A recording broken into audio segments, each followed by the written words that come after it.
Hello friend, मैं आनंद राज। आप सबको भी देखिए, आज हम सीडीपी में देखिए 1 से 5 में ईवीएस सेक्शन होता है, समझे। ये भी आपका 30 मार्क्स का होता है। तो देखिए आज उसका हम प्रीवियस ईयर क्वेश्चन का एक सेट लेके आए हैं। देखिए ये प्रीवियस ईयर क्वेश्चन आपका 2021 में एग्जाम हुआ था 31 जनवरी को, तो उसी का हम क्वेश्चन लेके आए हैं। देखिए प्रीवियस ईयर क्वेश्चन पर हम इतना जोर क्यों देते हैं, क्योंकि देखिए आपका सीटेट का इस बार जो दिसंबर में एग्जाम होने वाला है, सीटेट का जो 16 दिसंबर से लेकर आपका 13 जनवरी तक होने वाला है, तो इसमें आपका ऑनलाइन एग्जाम होगा। और देखिए ऑनलाइन एग्जाम होने वाला है और बहुत सारा शिफ्ट में होने वाला है। तो देखिए सीटेट का जो प्रीवियस क्वेश्चन था वो ऑथेंटिक क्वेश्चन होता है, समझे। तो वो संभावना है उसी के आधार पर आने का, इसीलिए हम ईवीएस के प्रीवियस क्वेश्चन पर ज़्यादा जोर देते हैं। तो आइए हम स्टार्ट करते हैं। देखिए आपका पहला क्वेश्चन है कि निम्नलिखित में से कौन से भारत का संघ शासित प्रदेश नहीं है। संघ शासित कहने का मतलब होता है कि केंद्र शासित प्रदेश नहीं है, यानी संघ यानी के संघ को ही हम केंद्र भी बोलते हैं। तो कौन केंद्र शासित प्रदेश नहीं है, समझे। तो देखिए आपको मालूम होगा कि अभी वर्तमान समय में केंद्र शासित प्रदेश की संख्या कितना है, 8 है। याद रखिएगा कितना है आपका, 8 है। और आपका राज्य की संख्या पूछेगा कितना है, तो 28 है। पूछ सकता है, इसीलिए याद रखिएगा कौन कौन 8 को है हम आपको बता देते हैं। आपको मालूम होगा कि पहले 28 राज्य था, तो फिर उसके बाद एक इधर बना, क्या नाम है आपका, तेलंगाना बना, तो 29 हुआ।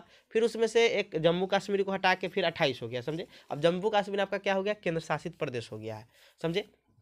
देखिए तो आपको कौन कौन दो गो फिर नया बना, वही एगो जम्मू कश्मीर एक लद्दाख बना, समझे। तो अब 9 था तो फिर 9 हो गया, 7 पहले था अब 9 हुआ था। फिर उसके बाद आपका दादरा एवं नगर हवेली को और दमन दीव को दोनों को जोड़ को एक कर दिएगा, तब 9 से क्या हो गया, अब 8 हो गया, समझे। तब नाम लिख देते हैं, थोड़ा इस पर अब ध्यान दीजिएगा, याद रखिएगा कौन कौन केंद्र शासित प्रदेश है, समझे। पहला होता है आपका चंडीगढ़, नाम बोल देते हैं, पढ़ लीजिएगा, मैं देवी किया है। चंडीगढ़ हो गया, फिर आपका जम्मू कश्मीर हो गया, लद्दाख हो गया, 3 तो हो गया। और हम 5 और लिख देते हैं, समझे। दिल्ली हो जाएगा चौथा में, दिल्ली के बाद पुडुचेरी हो जाएगा, पुडुचेरी। फिर अगला हो जाएगा आपका पुडुचेरी के बाद हो जाएगा अंडमान एवं निकोबार द्वीप समूह, अंडमान एवं निकोबार द्वीप समूह, निकोबार द्वीप समूह ये हो गया। फिर आपका दादरा एवं नागर हवेली हो जाएगा। और लास्ट आपका होता है दादरा एवं नागर हवेली, और उसके बाद दादरा एवं नागर हवेली एवं दमन द्वीप उसी में होता है, समझिए। याद रखिए दादरा एवं नागर हवेली, अगर यहाँ लिख देते हैं दादरा एवं नागर हवेली एवं दमन द्वीप, और लास्ट होता है आपका लक्षद्वीप, यानी 8 आपका हो गया, समझे। यानी 8 आपका केंद्र शासित प्रदेश होता है, याद रखिएगा। तो देखिए वही कह रहा है कि निम्नलिखित में से कौन भारत का संघ शासित प्रदेश नहीं है, तो आपका ऑप्शन क्या हो जाएगा आपका, तो यहाँ पर आपका मणिपुर क्या है, आपका केंद्र शासित प्रदेश नहीं है, ये आपका राज्य है, समझे। तो ये आपका क्या हो गया, तो 61 है, क्या हो जाएगा, 3 नंबर हो जाएगा। फिर आपका ऑप्शन है दिया हुआ है, निम्नलिखित में से कौन से कच्चे तेल पेट्रोलियम के उत्पादक है। देखिए कच्चे तेल पेट्रोलियम के उत्पादक कौन है, तो देखिए ऑप्शन के आधार पर आप छांट सकते हैं, समझे। देखिए बम्बे हाई में होता है, लेकिन यहाँ पर पश्चिम बंगाल में नहीं होता, इसीलिए ऑप्शन ए क्या हो जाएगा, गलत हो जाएगा। असम और ओडिशा में यहाँ पर साफ करने का कारखाना है, यानी डिगबोई में है, तो ये भी आपका नहीं होगा। यहाँ पर कह रहा है उत्पादन कहाँ होता है, समझे, तो ये भी गलत हो गया। गुजरात और तमिलनाडु हो सकता है यहाँ पर होता है, लेकिन आपका देखिए मुंबई है, लेकिन बिहार लिखा है, तो बिहार में तो होता नहीं है, इसीलिए आपका 62 क्या हो जाएगा, तो 3 नंबर हो जाएगा। फिर आपका 63 नंबर क्वेश्चन है कि हमारे देश का संविधान निम्नलिखित में से किसके नेतृत्व में बनाया गया था। यानी हमारा जो संविधान था, जो संविधान सभा के द्वारा बनाया गया था, तो ये किसके नेतृत्व, देखिए ये आपका डॉक्टर भीमराव अंबेडकर के नेतृत्व में बनाया गया था। देखिए पूछेगा क्वेश्चन, ये भी पूछ सकता है कि अगला सीट में कि संविधान बनने में कितना समय लगा था। याद रखेगा 2 साल 11 महीना 18 दिन, समझे। पूछेगा संविधान बनकर कब तैयार हुआ, तो 26 नवंबर 1949 को, समझे। ये सब 2-3 बात याद रखिएगा। पूछेगा संविधान कब बनकर तैयार हुआ, तो 26 नवंबर 1949 को। और संविधान को कब लागू किया गया पूछेगा, तो 26 जनवरी 1950 को। ये दोनों में अंतर है।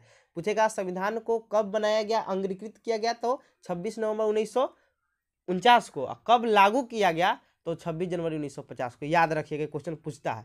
और संविधान बनाने में कितना समय लगा, तो याद रखिएगा 2 साल 11 महीना 18 दिन। पूछेगा संविधान सभा के अस्थाई सदस्य कौन थे, तो राजेंद्र प्रसाद।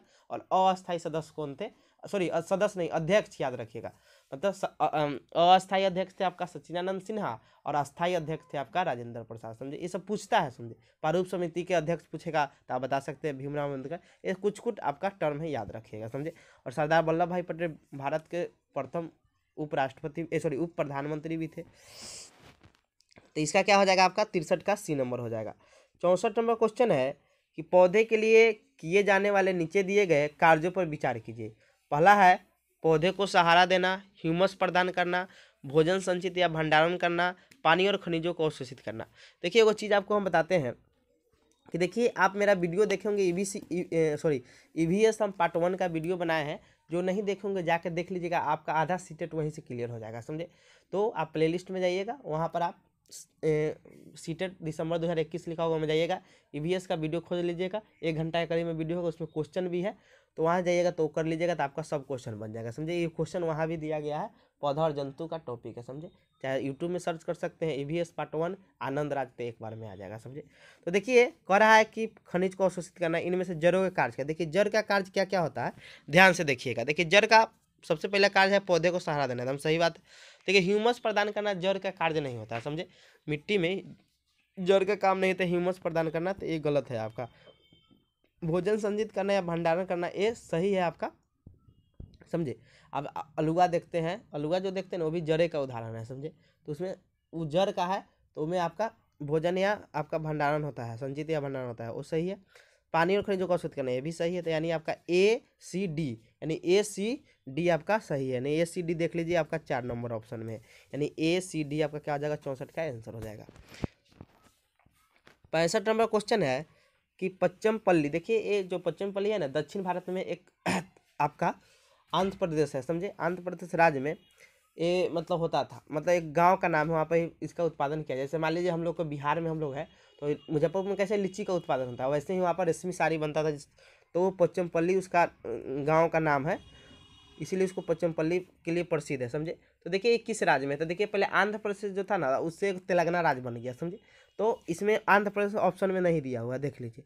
तो यहाँ पर तेलंगाना ऑप्शन हो सकता है, क्योंकि वो भी आपका भाग पहले आंध्र प्रदेश का ना तेलंगाना था, समझे। तो वही क्वेश्चन है कि पच्चमपल्ली भारत के दक्षिणी राज्य का एक कस्बा है जो सुंदरता के डिजाइन की चमकदार रंगों की पंचपल्ली साड़ियों और विशेष प्रकार की बुनाई जिसे भी पच्चमपल्ली भी कहते हैं, एक के लिए प्रसिद्ध है। कस्बा अब किस राज्य का भाग है, तो देखिए पहले था वो आंध्र प्रदेश का, अब किसका भाग हो गया, तो आपका तेलंगाना का हो गया, यानी आपका 3 हो जाएगा। 65 का क्या हो जाएगा 3 नंबर हो जाएगा। 2 जून 2014 को मतलब आंध्र प्रदेश से तेलंगाना अलग हो गया, ये भी याद रखिएगा। आइए 64 नंबर क्वेश्चन देखते हैं। देखिए ये तो आपका बहुत बार रिपीट भी किया है, बहुत इंपॉर्टेंट भी है, पूछता भी है, समझे।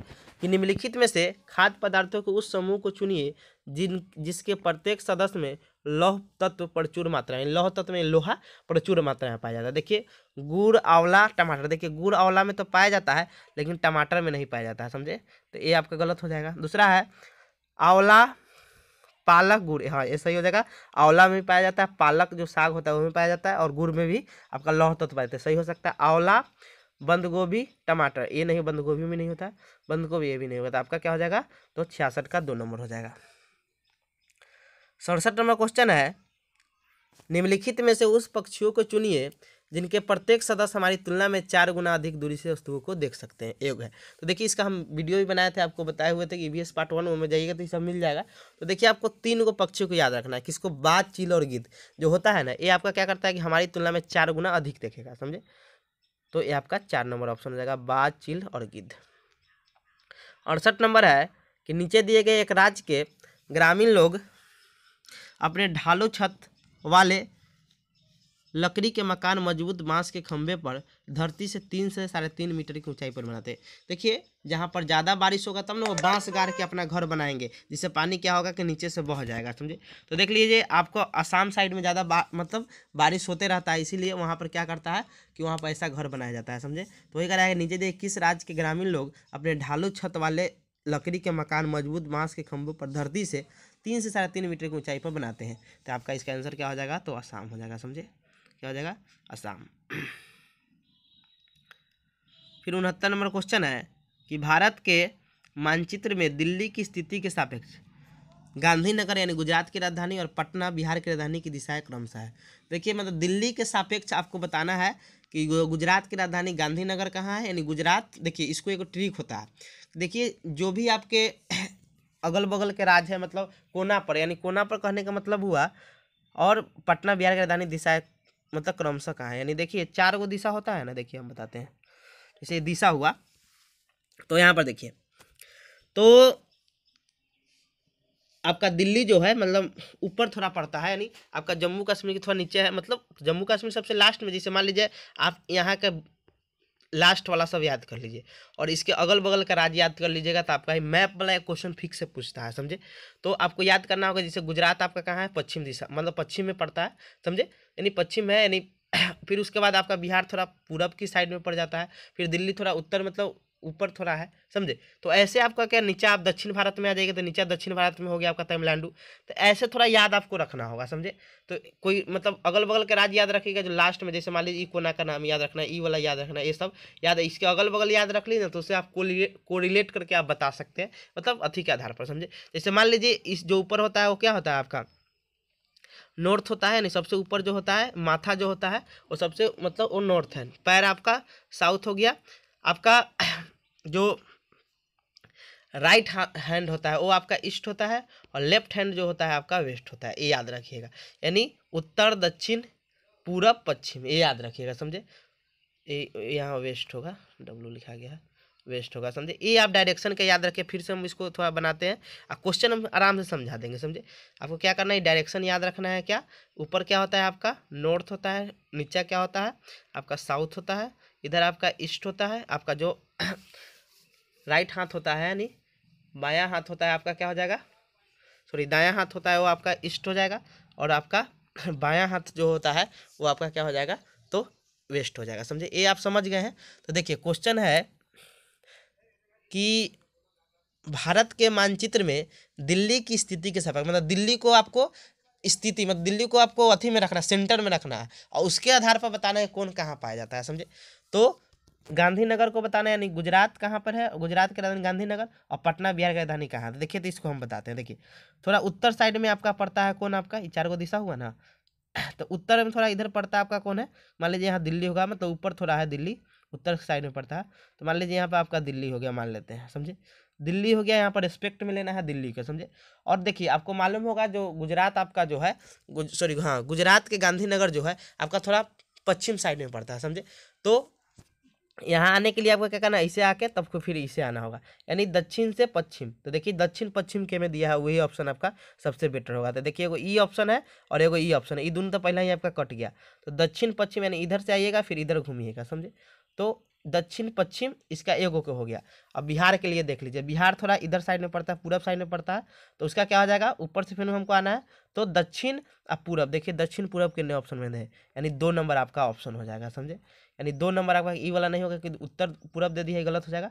आपका कौन हो जाएगा, दक्षिण पश्चिम दक्षिण पूरब। यानी मान लीजिए फिर से हम इसको समझा देते हैं, फिर से ध्यान से समझिएगा कि मान लीजिए 4 गो दिशा हुआ ना, तो मान लीजिए यहाँ पर आपका क्या होगा, दिल्ली होगा, मतलब ऊपर थोड़ा दिल्ली है, समझे, यानी आपका थोड़ा ऊपर पड़ता है, जम्मू कश्मीर थोड़ा नीचे है। तो यहाँ मान लीजिए आपका दिल्ली होगा, समझे। तो दिल्ली और यहाँ पर पड़ता है आपका गुजरात, पश्चिम की तरफ गुजरात पड़ता है, समझे। और इधर आपका पूरब की तरफ बिहार पड़ता है। ये चीज़ आप देखिएगा मैप में तो आपको पता चल जाएगा, समझे। तो मान लीजिए हमको यहाँ आना होगा तो पहले एनती आके एनती जाना होगा, यानी दक्षिण, और इधर जाना होगा हमको तो पश्चिम की तरफ, समझे। तो दक्षिण पश्चिम आपका हो गया कहाँ का, गांधीनगर का स्थित दक्षिण पश्चिम, और बिहार की तरफ तो दक्षिण पूरब। तो यही दक्षिण पूरब, यही आपका 69 क्या हो जाएगा, तो बी नंबर हो जाएगा। 70 नंबर आपका है, निम्नलिखित में से किसने मटर के पौधे के साथ प्रयोग किए और पाए। देखिए आप आनुवंशिकी चैप्टर पढ़े होंगे, तो आनुवंशिकी के पप्पा भी कहते हैं मेंडल को, तो वही प्रयोग किए थे। मेंडल ने 7 जोड़ी मतलब 7 मतलब 7 लक्षण देखे थे और मटर के उसी पर प्रयोग किए थे, समझे। और देखिए मान लीजिए बौना लेते थे तो एक उसका मतलब लंबा जो होता था वो लेते थे, यानी लक्षण लेते थे, जैसे चिकने खुरदरे लंबे बौने ये सब लेकर मतलब उसका विपरीत लक्षण भी लेते थे, समझे। तो ये कौन किए थे आपका, तो ग्रेगर जॉन मेंडल थे, यानी 17 क्या हो जाएगा, 2 नंबर हो जाएगा। देखिए स्वामीनाथन को बोला जाता है भारत में हरित क्रांति के जनक, याद रखिए। पूछेगा भारत में हरित क्रांति के जनक कौन है, तो डॉक्टर MS स्वामीनाथन पूछेगा पूरा विश्व में कौन है हरित क्रांति के जनक, यानी सोच पूछेगा हरित क्रांति के जनक कौन है, तो बोरलॉन्ग है, समझे, ये चीज याद रखिएगा। 71 नंबर क्वेश्चन है, निम्नलिखित में से कौन NCA 2005 के अनुसार EVS पाठ्यक्रम में सुझाए गए 6 विषयों में से एक है। देखिए आपको मालूम होगा कि EVS में जो वर्तमान समय में 6 गो थीम दिया गया है, समझे, कौन कौन थीम है, देखिए याद रखिएगा, बहुत इंपॉर्टेंट है, पूछता ही पूछता है एकदम, हर साल आपका 1 नंबर फिक्स है, थीम को याद कर लीजिएगा। हम आपको उस वीडियो में बताए भी थे कौन कौन थीम है, ध्यान से देखिएगा। पहला थीम होता है आपका परिवार एवं मित्र, क्या होता है इसमें उप थीम भी होता है परिवार एवं मित्र में, वो हम बाद में बताएंगे, पहले देख लेते हैं कौन कौन है। परिवार एवं मित्र, परिवार एवं मित्र याद रखिएगा। पहला कौन थीम है आपका परिवार एवं मित्र, दूसरा है भोजन, तीसरा है पानी, चौथा है यात्रा, फिर आपका पांचवा है आवास, और छठा है हम चीज कैसे बनाते हैं, समझे। ये 6 गो आप कैसे हूँ रट लीजिएगा, जैसे मम्मी पापा का नाम याद करते हैं ना, वैसे भी इसको रट लीजिएगा, समझे। तो कौन कौन है फिर से हम रिपीट करते हैं, परिवार एवं मित्र, समझे, दूसरा है आपका भोजन, तीसरा है पानी, चौथा है यात्रा, पांचवा आपका आवास है, और छठा आपका हम चीज कैसे बनाते हैं। 6 गो चीज आप याद रखिएगा। देखिए अब उसमें भी पूछता है कि जो आपका परिवार एवं मित्र होता है थीम, उसमें भी आपका 4 उप थीम होता है, यानी 4 गो उसका बोल सकते हैं ब्रांच, मतलब उसका प्रकार बोल, मतलब उप थीम में बांट दिया गया है, लंबा होगा तो बांट दिया गया होगा। 4 थीम उसमें कौन कौन है, 4 उप थीम याद रखिएगा, आपसी संबंध, काम एवं खेल, तीसरा का जानवर, और चौथा आपका पौधा। हम लिख देते हैं इसको, आप याद रखिएगा। 6 गो थीम तो याद रखिएगा कौन कौन, परिवार एवं मित्र, भोजन, पानी, आवास, यात्रा, हम चीज कैसे बनाते हैं, समझे। और जो परिवार एवं मित्र आपका जो थीम है उसका 4 उप थीम होता है। कौन 4 उप थीम है, देखिएगा ध्यान से सुनिएगा। आपसी संबंध, आपसी संबंध, दूसरा का आपका है काम एवं खेल, काम एवं खेल, खेल, काम एवं खेल, तीसरा का आपका है जानवर, और चौथा आपका है पौधा। चौथा आपका क्या हो जाएगा, पौधा। याद रखिएगा कैसा हूँ, समझे, ये समझे तो आपको बहुत फायदा करेगा। तो वही कह रहा है कि निम्नलिखित में से कौन NCA 2005 के अनुसार EVS पाठ्यक्रम के सुझाए गए 6 विषयों में से एक है। तो आपका क्या हो जाएगा, हम चीज कैसे बनाते हैं और कैसे करते हैं, ये आपका हो जाएगा कि हम चीज कैसे बनाते हैं, समझे, यानी 3 नंबर आपका हो जाएगा। 71 के आपका क्या हो जाएगा, 3 नंबर। आइए अब 72 नंबर में आते हैं। ठीक है, 72 नंबर क्वेश्चन कर रहा है कि उप व्याख्यान अभिलेख, यानी इसको इंग्लिश में बोलते हैं एनाकोडल रिकॉर्ड, समझे, एनाकोडल एनाकोडल रिकॉर्ड बोलते हैं, समझे, यानी उप व्याख्यान अभिलेख में क्या नहीं दर्ज करना चाहिए, समझे। तो देखिए इसमें क्या होता है कि इसमें आप देखिएगा एक चीज, तो एक चीज़ आप हमेशा याद रखिएगा इस वाले क्वेश्चन में कि जो एनाकोडल रिकॉर्ड होता है ना, तो इसमें एक चीज़ आप हमेशा याद क्या रखिएगा। देखिए पहला ऑप्शन है, इसमें देखना है, पहला ऑप्शन है, देखिए कह रहा है कि उप व्याख्यान अभिलेख होता है ना, इसमें क्या चीज़ हम दर्ज नहीं करते हैं। देखिए पहला ऑप्शन है मुख्य रूप से समस्यात्मक स्थिति की पहचान। देखिए मुख्य रूप से हम कोई भी, अब मान लीजिए कोई अथी है तो इसमें हम समस्याग्रस्त स्थिति को हम नहीं पहचान करते हैं, समझे समझे। दूसरा का ऑप्शन है निर्णय वाले कथनों को लिखना। देखिए निर्णय वाले कथन हम कैसे लिखेंगे, कोई अब स्टेटमेंट बच्चा ले रहा है, ये नहीं लिखा जाता, समझे। तीसरा का है आपका मजबूती और कमजोरी की पहचान करना, समझे, तो ये होता है उसमें लिखा जाता है। बच्चों की रुचि और संबंध आदि की पहचान करना, ये भी लिखा जाता है, समझे। तो आपका ए और बी क्या हो जाएगा, इसमें उप व्याख्यान रिकॉर्ड में नहीं दर्ज किया जाता है, यानी आपका क्या हो जाएगा ए और बी, यानी आपका 1 नंबर आंसर हो जाएगा। फिर अगला आपका क्वेश्चन है, यानी आपका 72 क्या हो जाएगा, 1 नंबर ए और बी नहीं दर्ज किया जाता है। 73वां क्वेश्चन है कि आप एक एकीकृत का मतलब होता है आपका इंटीग्रेटेड। देखिए आपका बीए का भी इंटीग्रेटेड कोर्स स्टार्ट होना, बीए बीएड का या बीएससी बीएड, तो इससे क्या होता है, समझे।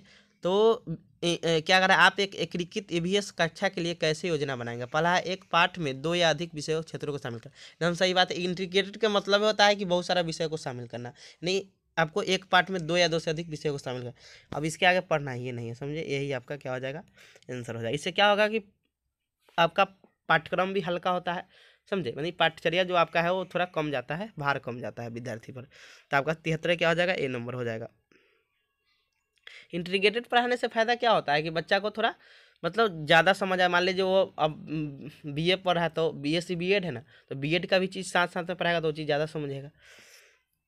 फिर आपका है कि पुनीत ने अपनी कक्षा 5 के विद्यार्थी को मानव शरीर की एक रूपरेखा दी और उसे भोजन विषय पढ़ाने से पहले पाचन तंत्र को बनाने को कहा। पुनीत चाहता है, देखिए यहाँ कहने का मतलब क्या हुआ कि देखिए आप लेसन प्लान बनाए होंगे तो वहाँ पर पूर्व ज्ञान एक टर्म मिलता होगा। देखिए पूर्व ज्ञान क्या होता है कि बच्चा को उस विषय के बारे में, मान लीजिए कोई आप टॉपिक पढ़ा रहे हैं तो डायरेक्ट आप टॉपिक नहीं पढ़ाने लगते हैं, बच्चा के पहले लेते हैं कि बच्चा उस टॉपिक के बारे में क्या जानना चाहता है।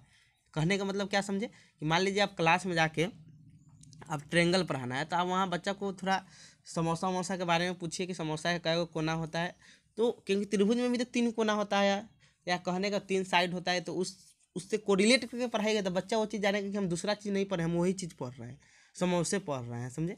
तो वही चीज़ कह रहा है यहाँ पर कि पुनीत ने अपनी कक्षा 5 के शिक्षार्थियों को मानव शरीर की एक रूपरेखा दी और उसे भोजन विषय पढ़ाने से पहले पाचन तंत्र बनाने को कहा, यानी पाचन तंत्र के बारे में आप बताइए बनाने को कहा। तो पुनीत चाहता था उससे बनाएगा तो उसे पता नहीं चलेगा कि बच्चा ये चीज़ नहीं जानता है, ये चीज़ जानता है, इसके बारे में कितना उसका नॉलेज है।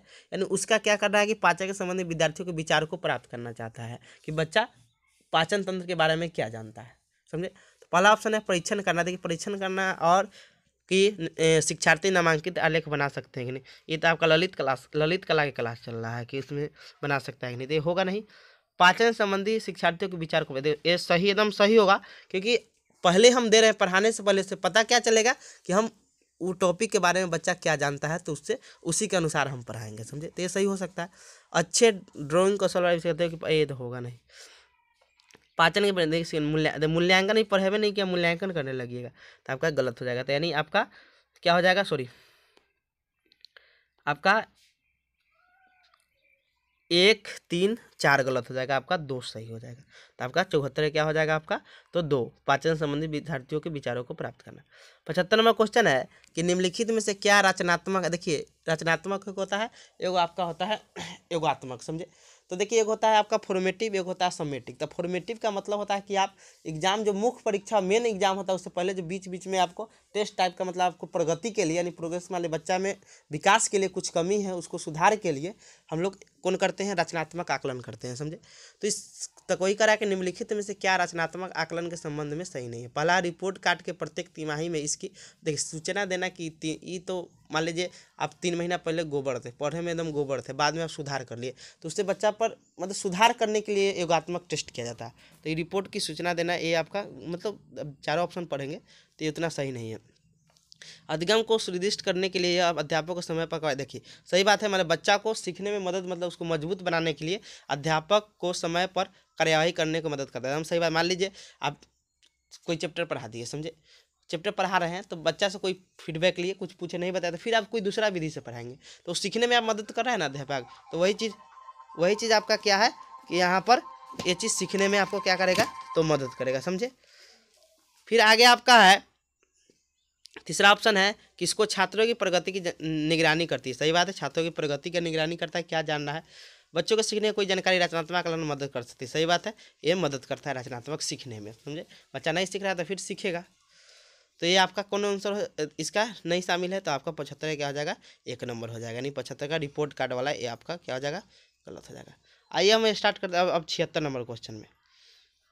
76 नंबर क्वेश्चन है कि स्मिता अपने शिक्षार्थियों को कार्य से संबंधित लैंगिक विषमता और रूढ़िवादी छवियों के प्रति संवेदनशील करना चाहती है। यानी मान लीजिए कोई, मतलब मान लीजिए अब जैसे लड़का जो है, जो घर का पुरुष होता है बाहर का काम करता है, समझे, और औरत जो होती है घर के भीतर काम करती है, तो ये आपका कौन हो गया, रूढ़िवादी, इसी को बोला जाता है। तो छवियों के प्रति वो संवेदनशील करना चाहती है कि ये चीज़ गलत है, मतलब कोई भी काम कोई भी कर सकता है, घर का खाना लड़का भी बना सकता है, तो इसके प्रति वो संवेदनशील करना चाहती है। तो स्मिता को निम्नलिखित में अपनी कक्षा में क्या करना चाहिए।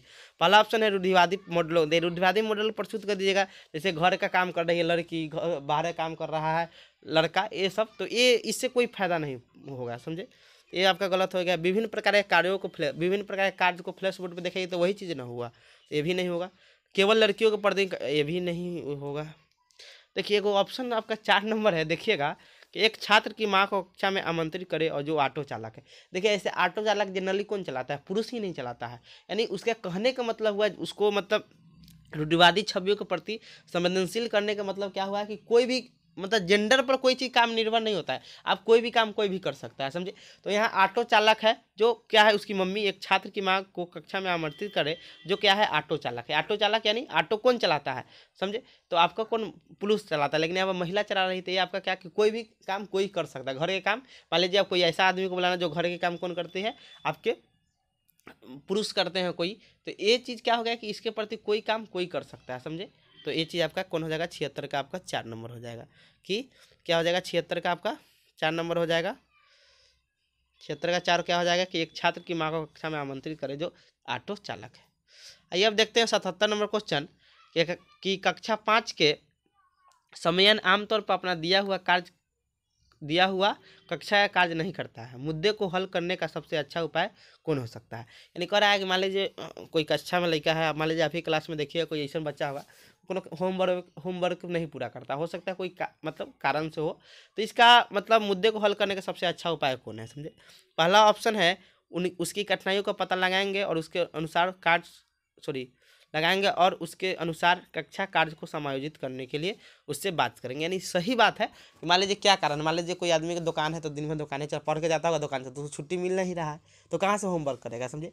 तो कहने के बाद उसका हम कठिनाई का पता लगाएंगे और उसके अनुसार कक्षा कार्य को समायोजित करने के लिए बात करेंगे, तो एकदम सही बात है। अब ये सब होगा नहीं, माता पिता से बात करके क्या होगा, सलाह का वैकल्पिक ये सब होगा नहीं, तो 77 क्या हो जाएगा, 1 नंबर हो जाएगा। फिर 78 नंबर क्वेश्चन है कि मुस्कान ने परिवहन में डीजल वाहनों का उपयोग निषिद्ध होना चाहिए, निषिद्ध मतलब पूरा बंद होना चाहिए, विषय पर एक वाद विवाद का आयोजन किया। यानी निषेध मतलब रोका जाना चाहिए, इस पर उसने वाद विवाद का आयोजन किया।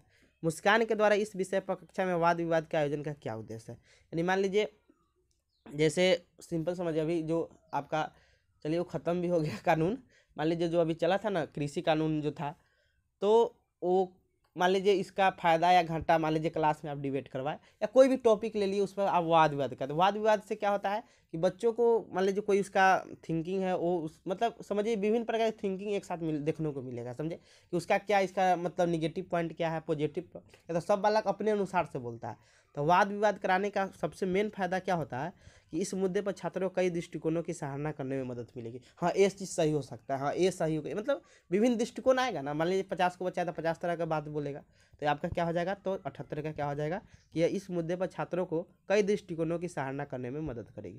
यानी आपका 74 का क्या हो जाएगा, आपका 78 क्या हो जाएगा, तो 4 नंबर हो जाएगा। 79 नंबर क्वेश्चन है कि ईवीएम में मानचित्रण को, मानचित्रण यानी मैपिंग जो स्किल होता है उसके विकास मतलब डेवलप में से क्या होगा, मतलब आपका मानचित्र कौशल बहुत अच्छा होगा, तो आपका जैसे खान सर है उनका मानचित्र बहुत अच्छा है, तो ईवीएस में मानचित्र कौशल का क्या होगा। देखिए इससे क्या होगा कि स्थानों की सापेक्ष स्थिति की समझ को विकसित होगा। यानी कौन स्थान कहाँ है आप बता सकते हैं कि मतलब जैसे क्वेश्चन था ना मैप वाला कि किस दिशा में हम जाएंगे तो पाकिस्तान पहुंच जाएंगे, किस दिशा में जाएंगे अमेरिका पहुंच जाएंगे भारत से, तो ये आपका स्थान का पता चल जाएगा, समझे। तो आपका 79 क्या हो जाएगा, 4 नंबर।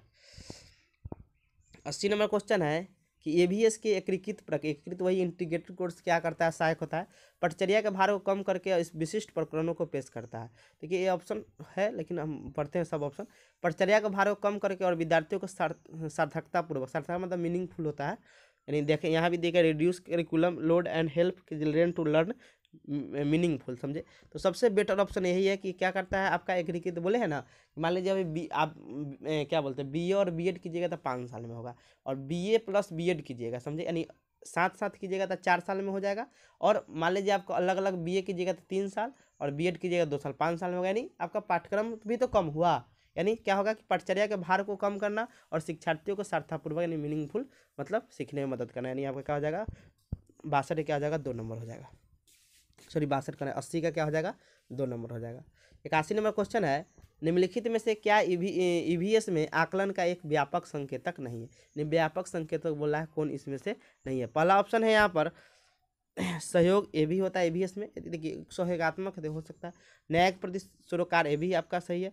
समानता के प्रति सरोकार, ये भी सही है। आपका देखिए अवधारणा मानचित्र ईवीएस का नहीं है, मतलब आकलन करने का, समझे। तो आपका 81 का हो जाएगा तो 4 नंबर हो जाएगा। 82 नंबर क्वेश्चन है कि कुछ हजार साल पहले भारत में तालाबों के निर्माण के अलबरूनी के अवलोकन के आधार पर कक्षा 5 के EVS के पाठ्य पुस्तक के एक अनुच्छेद है।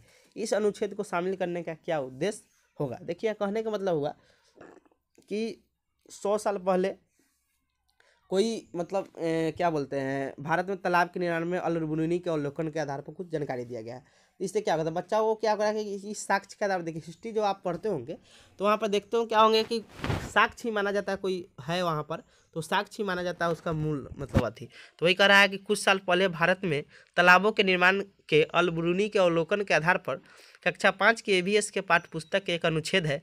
इस अनुच्छेद को शामिल करने का क्या उद्देश्य है। पहला है यह इतिहास के स्रोतों की पहचान करने में शिक्षार्थियों की मदद करता है, हम सही बात। दूसरा ऑप्शन है यह रिकॉर्ड शिक्षार्थियों को उनके अवलोकनों की रिकॉर्ड, देखिए इन अवलोकन में रिकॉर्डिंग ये वाला सुधार में मदद नहीं करेगा, समझे। तीसरा का है कि यह शिक्षार्थियों को कुछ 100 साल पहले भारत में मौजूद तकनीक की सराहना करेगा। अब उस समय कैसे मतलब तालाब कैसे बनाया जाता था तो ये सब उसको सराहना करेगा, ये भी सही है। फिर आपका डी नंबर है कि यह शिक्षार्थियों के इतिहास में साक्ष्य की भूमिका की सराहना करने में मदद, ये भी आपका सही है। यानी आपका ACD इसका आंसर हो जाएगा, यानी 82 का आपका क्या हो जाएगा ACD। देखिए कहने ACD है, यानी आपका 2 नंबर ऑप्शन हो जाएगा, 2 नंबर। चलिए अब अगला क्वेश्चन में आते हैं कि 83 नंबर क्वेश्चन है कि अपनी कक्षा में 50 से अधिक छात्रों के साथ वाणी उसे एक ऐसी गतिविधि में जोड़ना चाहती है जिसमें सीखने के बढ़ाने के लिए अधिकतम संख्या में इंद्रियां शामिल है। इंद्रियां जो आपका 5 सेंस ऑर्गन है वो शामिल है हो।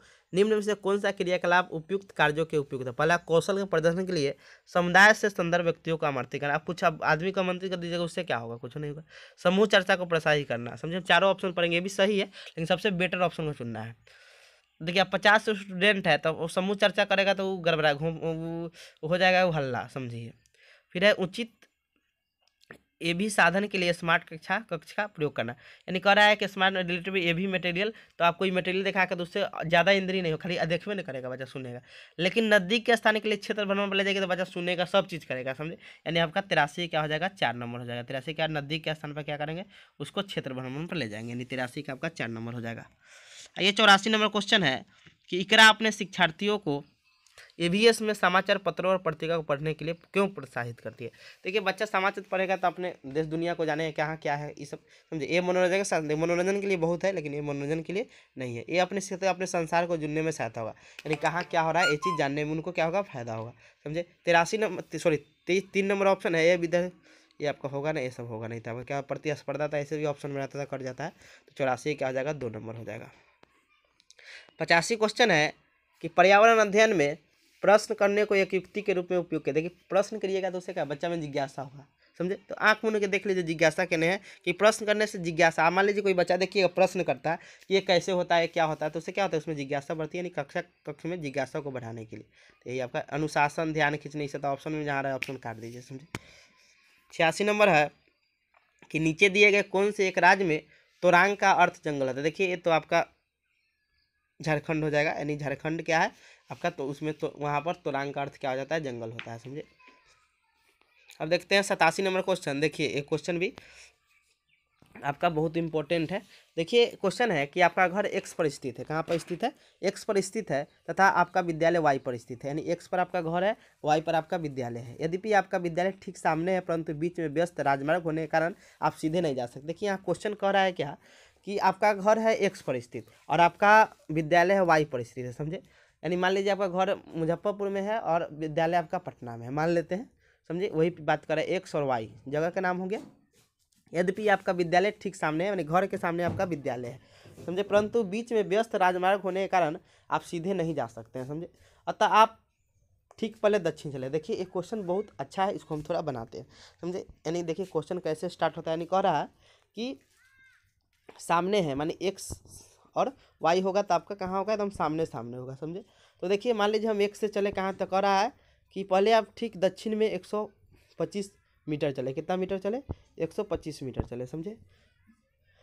फिर ठीक पूरब, तो पूरब देखिए आपको मालूम होगा, मैप में याद रखिएगा, नीचे आपका दक्षिण होता है यानी आपका साउथ, ऊपर आपका नॉर्थ, यानी पूरब, पूरब को लिखते हैं आपका ईस्ट, यानी पश्चिम होता है, याद रखिएगा, वेस्ट, समझे। ये चीज़ आप हमेशा याद रखिएगा कि ऊपर नॉर्थ मतलब माथा आपका नॉर्थ हो गया, गोर आपका क्या हो गया साउथ हो गया, आपका दायां हाथ हो गया ईस्ट, बायां हाथ आपका क्या हो गया, तो बायां हाथ आपका हो गया वेस्ट, समझे। तो वही कह रहा है कि यहाँ पर देखिए हम फिर से थोड़ा कर देते हैं कि 100 क्या है, यहाँ से हम पढ़ते हैं।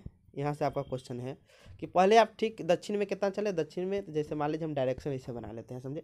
तो दक्षिण में मान लो हम यहाँ पर बना लेते हैं, डायरेक्शन हो गया, यहाँ पर लिख देते हैं NSW, सॉरी E होगा यहाँ पर, और ये क्या हो जाएगा आपका E होगा, W होगा, समझे, वेस्ट, समझे, ईस्ट वेस्ट यहाँ। अब देखिए तो कह रहा है कितना चलना है हमको, तो 125 हम दक्षिण में चले, दक्षिण नीचा होता है तो हम दक्षिण में चल दिए, कितना 125 चल दिए, समझे।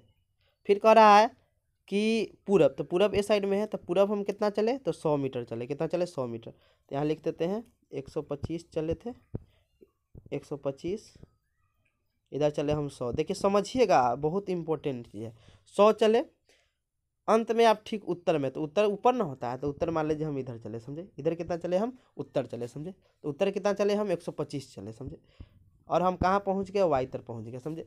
तो देखिए यहाँ पर ध्यान दीजिएगा, 125 125 और ये 100 है, तो ऊपर तो 100 ना होगा, ऊपर क्या है आपका 100 ना होगा, ये बीच की दूरी क्या होगा आपका 100 होगा, समझे। और आमने सामने बोला है तो x से हम चले थे और y कहाँ आपका सामने आ गया ना, तो देखिए तो इसका आंसर कितना होगा, देखिए। तो देखिए क्वेश्चन आपका पूछ रहा है, देखिएगा कि देखिए क्वेश्चन है आपका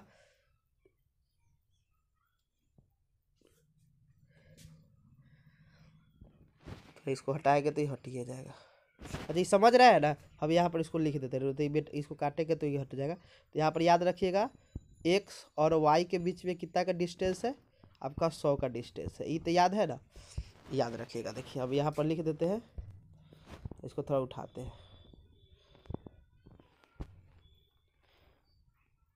x था y था और कितना का डिस्टेंस था 100 का था, ये आया था ना, इतना समझ गया होगा। अब देखिए तो कह रहा है क्वेश्चन कि विद्यालय के सापेक्ष x का मतलब विद्यालय के सापेक्ष घर का स्थिति बताइए। तो विद्यालय आपका ईड है, वाइड है, और घर आपका ईड है, तो विद्यालय के सापेक्ष बता रहा है, इसके सापेक्ष आपका घर कहाँ है, तो विद्यालय के सापेक्ष आपका घर कहाँ है, तो 100 मीटर के इधर आपका कौन दिशा होता है आपको बताया था ना, इधर आपका पश्चिम होता है, ये आपका पूरब हो गया, यानी ईस्ट आपका पूरब हो गया, तो कौन हो जाएगा आपका, तो इस मतलब इस डायरेक्शन में जा रहा है, तो इस डायरेक्शन कौन हो जाएगा आपका पश्चिम हो जाएगा, यानी 100 मीटर आपका ठीक किधर हो जाएगा, पश्चिम की हो जा रहा है, ठीक पश्चिम, देखिए यानी 3 नंबर आपका ऑप्शन हो जाएगा, समझे, 3 नंबर आपका क्या हो जाएगा, ऑप्शन हो जाएगा। चलिए अगला क्वेश्चन है कि कोई लड़का नागरकोइल से मडगांव जाने के लिए 4 जून 2020 को किसी रेलगाड़ी में सवार हुआ। यह रेलगाड़ी 22:30 बजे नागरकोइल से चली और 6 जून 2020 को 4:30 पर मडगांव पहुंची। यदि इस समय अंतराल में रेलगाड़ी 1145 किलोमीटर दूरी तय की तो रेलगाड़ी की औसत चाल लगभग कितना होगा। देखिए इसका हम एक ट्रिक सिंपल बताते हैं, आप आराम से बना लीजिएगा, समझे। देखिए इसका सिंपल ट्रिक क्या है, देखिए ध्यान से देखिएगा। देखिए इसका याद कैसे, देखिए कब चला, तो देखिए 4 जून को चला, देखिए यही ट्रिक है सबसे बड़का, इसको हम ट्रिक को सिंपल बताते हैं। 4 जून को चला और 6 जून को क्या हुआ, पहुँच गया। यहाँ देखिए 4 जून को क्या किया, चला और 6 जून को पहुँचा, समझे। देखिए 4 जून को कै बजे चला हूँ, तो आपका देखिए याद रखिएगा कि आपको 22:30 हुआ, तो इसका मतलब 10:30 हुआ, नहीं जितना आपका 12 में जोड़ दीजिएगा जितना, यानी 12 में 10 जोड़ेंगे तो 22 हो जाएगा, तो यानी 10 बजे रात को क्या हुआ, रात को ट्रेन में ऐसा ही टाइम बताता है, 10 बज के रात में कै बजे, 10 बज के वो चला 30 मिनट पर, कहाँ से, तो आपका नागरकोइल से।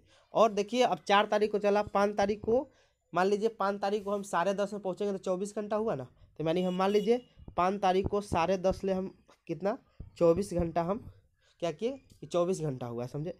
तो मान लो हम यहाँ मान लेते हैं आपका 10:30 यानी ये रात में, समझे, रात तक ये क्या हो गया आपका 24 घंटा। वो देखिए अंतिम बनाइएगा तभी आपका ये थोड़ा स्पीड हो जाएगा अपने, तो यह क्या हो गया आपका 24 घंटा हो गया 5 तारीख के 10:30 बजे रात तक, समझे। आई देखिए 6 तारीख को सुबह पहुंच जाता है, सुबह आपका 6 तारीख को पहुंचता है, समझे। तो देखिए तो इसको आप 12 घंटा और जोड़ दीजिएगा, तब कब हो जाएगा, दिन के 10:30 बज जाएगा। 6 तारीख को क्या हो जाएगा, हम इसमें 12 हम जोड़ देंगे तो क्या हो जाएगा हमारा, दिन के क्या हो जाएगा हमारा, तो 10:30 हो जाएगा, समझे। तो यहाँ पर हम फिर से करते हैं, दिन के क्या हो जाएगा हमारा, 6 तारीख के दिन के 10:30 पर हमारा क्या हो जाएगा 24 था, और 12 घंटा और जोड़ देंगे तो हमारा दिन के हम इतना पहुँच जाएंगे, यानी 36 घंटा ये हो गया, समझे। तो हमको तो कब पहुंचना था यहाँ 4:30 पर, तो हम 10 बजे तक हो गया तो ज़्यादा ना हो गया है, समझे। इसमें से हम 6 घंटा घटा लेंगे तो हम 4:30 तक पहुंच जाएंगे कि नहीं पहुंच जाएंगे। यानी हम आपका 36 घंटा कब होगा, जब वो पहुंचता है आपका 6 तारीख को सुबह में 10:30, लेकिन ये पहुंचता है 4:30, तो 36 घंटा पहुंचेगा तो 10:30 हो जाएगा, लेकिन हमको पहुंचना है 4:30 पर ना। तो हम यहाँ क्या करेंगे कि 6 घंटा घटा लेंगे, तो 36 में से 6 घटाएंगे तो हमको कितना हो जाएगा, 36 में से 6 घटाएंगे तो हमारा क्या हो जाएगा, 30 हो जाएगा। यानी 30 घंटा उसको लगता है कहाँ पहुँचने में, तो नागरकोइली से मरगांव में पहुँचने में, समझे। अब देखिए इसका चाल पूछ रहा था, चाल का फॉर्मूला जानते हैं कि चाल बराबर क्या होता है, दूरी बटा समय होता है, समझे। तो देखिए दूरी कितना गया, 1145 किलोमीटर चला, और समय क्या हो जाएगा आपका 30 घंटा हो गया, तो 1 किलोमीटर है वो घंटा में हो जाएगा। इसको कटाइएगा तो आपका 38.5, इसका 38 पॉइंट समथिंग कुछ आता है, लेकिन 38.5 इसका किलोमीटर में आंसर हो जाएगा। नहीं समझ आया होगा तो इसको क्या कीजिएगा, देख लीजिए कि इसीलिए 4 जून 2000 इतना कोई चला 10:30 पर रात में। तो देखिए 5 जून को आप 24 घंटा जोड़िएगा, तो 5 जून को 24 घंटा जोड़ दीजिएगा आप, एक दिन होता है ना, एक दिन 24 घंटा का होता है, तो 4 तारीख को 10:30 तक ही पहुंच जाएगा कहाँ, तो आपका स्टार्ट किया 4 जून को, 5 जून को ही पहुंच जाएगा 10:30 बजे रात में, तो 24 घंटा स्पेंड हुआ। फिर आपका 6 तारीख को पहुँचा, 6 तारीख को हम इसमें 12 घंटा मान लीजिए जोड़ देंगे, तो सुबह के हम 10:30 तक आपका 6 तारीख को पहुंच जाएंगे जगह पर, समझे। यानी हम ज़्यादा जोड़ दिए हैं उसमें, तो लेकिन यहाँ पर कई बजे पहुंचता है आपका 4:30 में पहुंचता है, और वो हो गया आपका 10:30 तक हो गया, तो उसमें हम 6 घंटा कमा देंगे, 6 घंटा घटा देंगे तो क्या हो जाएगा आपका, तो आपका 30 घंटा हो जाएगा, समझे। तो 30 से भाग दीजिए, आपका आंसर हो गया। 79 नंबर क्वेश्चन है, नीचे दिए गए कौन सा कथन मधुमक्खी और छत्तों के विषय में सही नहीं है। प्रत्येक छत्ते में एक रानी मक्खी होती है जो अंडे देती है, सही बात है। दूसरा क्या है, नर मधुमक्खियाँ छत्ते के लिए देखिए नर मधुमक्खी छत्ते के लिए बहुत इंपॉर्टेंट नहीं होती है, समझे, रानी मक्खी इंपॉर्टेंट होती है। तीसरा है, छत्ते में बहुत सारी काम करने वाली मधुमक्खी जैसे श्रमिक मधुमक्खी, ये भी सही है। छत्ते में कुछ नर मक्खियाँ भी होती है, तो ये सही है। आपका ये नर मधुमक्खी के बारे में गलत हो जाएगा, नहीं 89 क्या हो जाएगा, 2 नंबर गलत है।